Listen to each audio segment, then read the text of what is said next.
Arithmétique niveau 3e pour Céline. Partie 1. La division euclidienne, multiples et diviseurs. Coucou Céline, quand tu étais en 5e, j'avais essayé de t'expliquer les bases sur les fractions. Et à cette occasion, je t'avais dit combien il était important de connaître tes tables de multiplication à l'endroit, comme savoir que 9 x 4 ça fait 36, et à l'envers, comme savoir que 36 c'est 9 x 4, mais aussi 6 x 6. Comme tu es en difficulté sur le chapitre arithmétique en 3e, que tout ce charabia mathématique c'est du chinois pour toi, je vais essayer de te présenter ces notions comme si on reprenait tout à la base. J'ai juste besoin que tu saches tes tables de multiplication à l'endroit et à l'envers. Pour cela, revois la fiche bachotage, critères de divisibilité et multiplication à l'envers, sur la page des 5e du site www.letablenoir.net.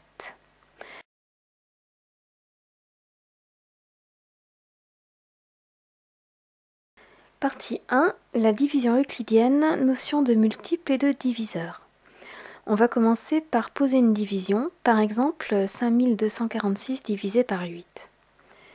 5246 est le nombre qu'on divise, qu'on appelle le dividende, et 8 le nombre par lequel on divise, qu'on appelle le diviseur. Au dividende, si on ne prenait qu'un chiffre, le 5, eh bien en 5 on aurait 0 fois 8, donc on commence en prenant deux chiffres, 5 et 2. En 52, combien de fois 8 ? On cherche le nombre de la table de 8 qui est le plus proche de 52, lui étant soit égal soit inférieur. On n'a qu'à dire qu'on cherche le nombre de la table de 8 le plus proche par en dessous de 52, même si c'est pas comme ça qu'on dit en mathématiques normalement.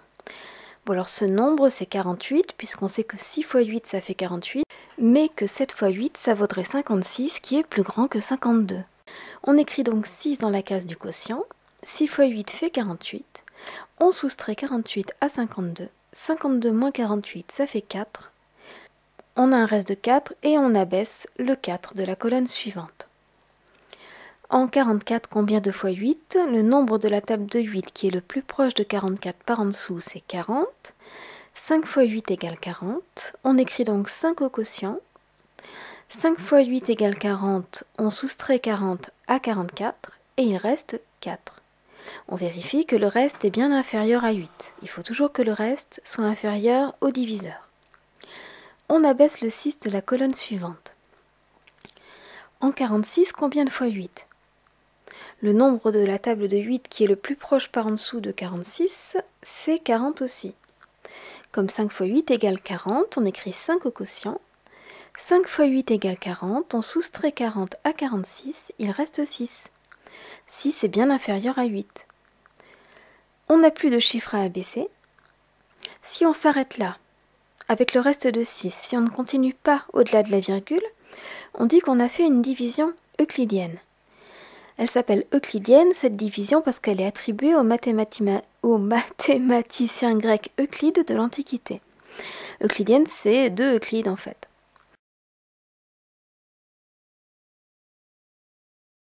Donc c'est une division avec seulement des nombres entiers, au dividende, au diviseur, au quotient et avec un reste, éventuellement.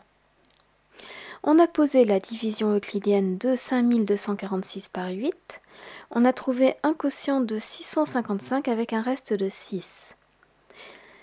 Tu peux vérifier ce résultat avec la touche division avec reste, diviser R de ta calculatrice.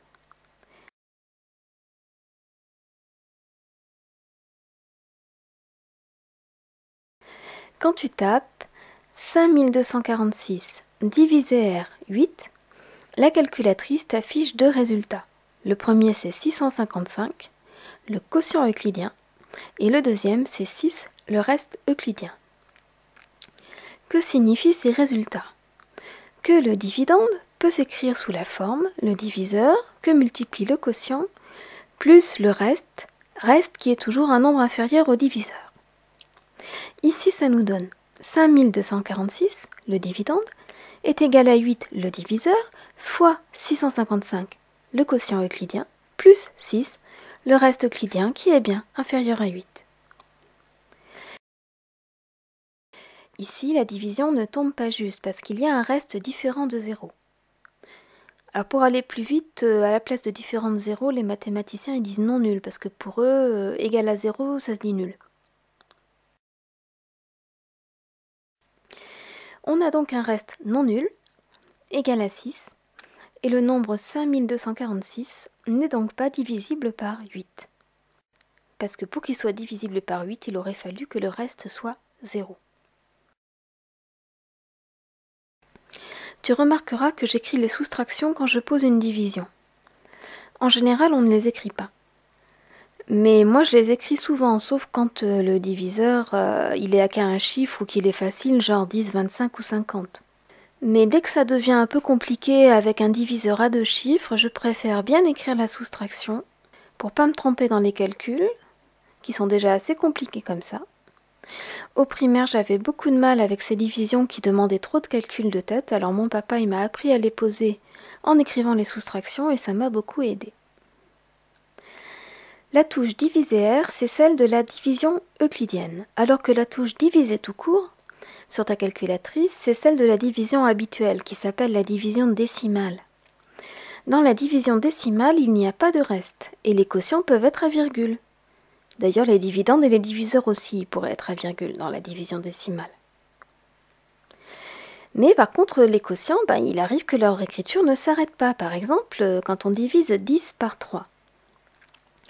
Alors, je vais poser les deux divisions de 10 divisé par 3, la division euclidienne à gauche et la division décimale à droite. Quand je fais 10 divisé par 3 par la division euclidienne, j'obtiens un quotient euclidien de 3 et un reste de 1. Je peux donc écrire que 10 est égal à 3, le diviseur, fois 3, le quotient, plus 1, le reste. À droite, si je pose la division décimale de 10 par 3, ça me donne un quotient de 3. Il reste 1. Comme je passe au-delà de la virgule au dividende, je mets une virgule au quotient, j'abaisse un 0. On me dit combien de fois 3 ? 3. Il reste 1.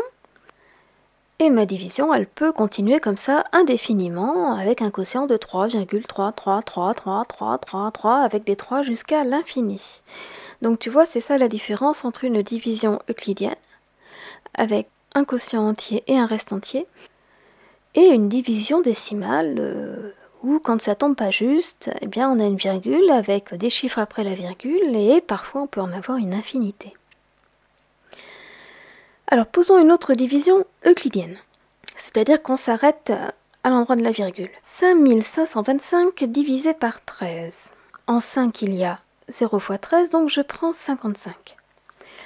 En 55, il y a combien de fois 13 ? 2 fois 13 font 26, 3 fois 13 font 39, 4 fois 13 font 52.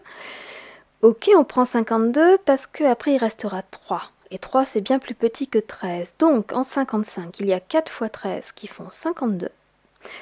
Je mets 4 au quotient, je soustrais 52 à 55 et il me reste 3. J'abaisse le 2. En 32, combien il y a de fois 13 ? En 32, il y a 2 fois 13 qui font 26. Je soustrais 26 à 32, il reste 6. 6 est bien plus petit que 13, c'est bon, j'abaisse le 5. En 65, combien de fois 13 ? Eh bien, on a vu que 4 fois 13 valait 52. Que si j'ajoute 13 à 52, j'arrive à 65. Donc que 5 fois 13, ça fait 65. En 65, il y a 5 fois 13. 5 fois 13 valent 65, que je soustrais à 65. Et j'ai un reste de 0. Ouais. La division euclidienne de 5525 par 13 donne donc un quotient de 425 et un reste nul, c'est-à-dire égal à 0. Comme le reste est égal à 0, c'est une division qui tombe juste. Et on dit que 5525 est divisible par 13. Parce que la division de 5525 par 13, la division euclidienne donne un reste nul, égal à 0.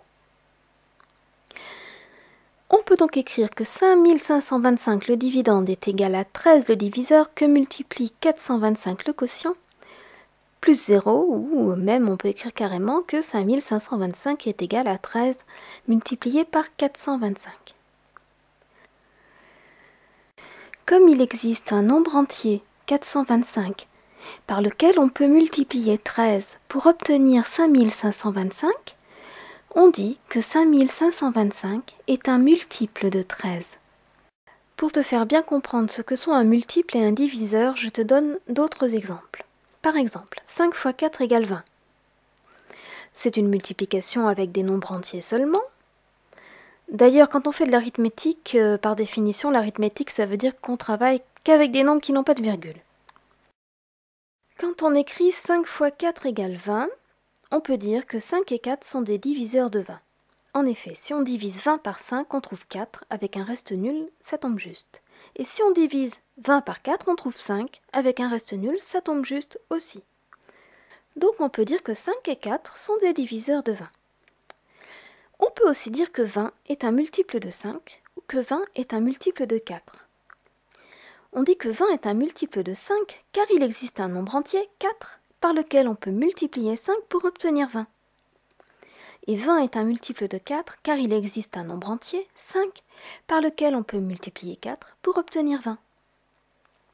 Voici un autre exemple. Si j'écris 7 fois 5 fois 2 égale 70. On peut dire que 70 est un multiple de 7, de 5 et de 2. Et on peut dire que 7, 5 et 2 sont des diviseurs de 70. 7 est un diviseur de 70 car il existe un nombre entier, 5 fois 2 égale 10, qui multiplié par 7 donne 70. 7 fois 10 est bien égal à 70. 5 est un diviseur de 70 car il existe un nombre entier, 7 fois 2 qui vaut 14, qui multiplié par 5 donne 70. 14 fois 5 est égal à 70. 2 est un diviseur de 70 car il existe un nombre entier, 7 fois 5 qui vaut 35, qui multiplié par 2 donne 70. 35 fois 2 est égal à 70. Donc dans cette partie du cours, ce que tu as à retenir, c'est comment faire une division euclidienne. Si tu veux, je t'enverrai des exercices corrigés pour que tu t'entraînes à en faire. Comment écrire son résultat sous la forme dividende égale diviseur que multiplie quotient euclidien plus reste euclidien. Le reste devant toujours être plus petit que le diviseur. Il faut que tu retiennes ce que c'est qu'être un multiple 2. En fait, c'est comme être dans la table 2. Par exemple, les multiples de 8 sont 0, 8, 16, 24, 32.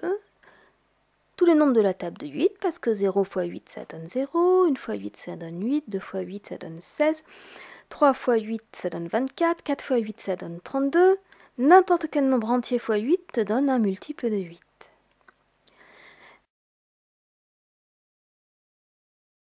Être un diviseur 2, ça veut dire que quand tu divises ton nombre par celui qui est censé en être un diviseur, la division doit tomber juste. Par exemple, 15 est un diviseur de 60. Parce que si tu fais la division décimale 60 divisé par 15 avec la touche diviser normale de ta calculatrice, tu obtiens un quotient entier, 4, pas de virgule ni de chiffre après la virgule. Donc si avec la division décimale, la division normale, tu obtiens un quotient entier, c'est que tu as bien un diviseur. Et si tu fais la division euclidienne avec la touche diviser R, si tu fais 60 divisé par 15, 60 divisé R par 15, ça te donne un quotient euclidien de 4, qui est le même que le quotient décimal, et un reste de 0. Et là, c'est parce que ton reste vaut 0 que 60 est bien divisible par 15 ou que 15 est bien un diviseur de 60. Les notions de multiple et de diviseur sont réciproques l'une de l'autre. 60 est un multiple de 15, 15 est un diviseur de 60. On dit aussi que 60 est divisible par 15, et c'est tout. Alors choisis un multiple de 20, tiens, par exemple. Comment tu fais pour choisir un multiple de 20? On multiplie 20 par le nombre entier. Attention, le nombre entier que tu veux. On n'a qu'à le multiplier par 28 puisque tu es né à 28. Alors 20 fois 28, ça fait 560. 560, c'est un multiple de 20, puisque 20 multiplié par un nombre entier donne 560. Et 20 est un diviseur de 560. Voilà, j'espère que c'est moins du chinois pour toi maintenant, mais j'avoue qu'on peut s'embrouiller avec le vocabulaire multiple diviseur de cette leçon. À suivre la partie 2, réviser les critères de divisibilité, faire la liste des diviseurs d'un nombre entier. Qu'est-ce qu'un nombre premier? et décomposition d'un entier en facteurs premiers. Partie 3, trouver le plus grand commun diviseur de deux entiers. Alors le plus grand commun diviseur, c'est le PGCD, en comparant la liste de leurs diviseurs, ou en les décomposant en facteurs premiers, ou en utilisant l'algorithme d'Euclide, ou en utilisant l'algorithme des soustractions successives. Et partie 4, qu'est-ce que c'est que deux nombres premiers entre eux et comment on fait pour rendre une fraction irréductible?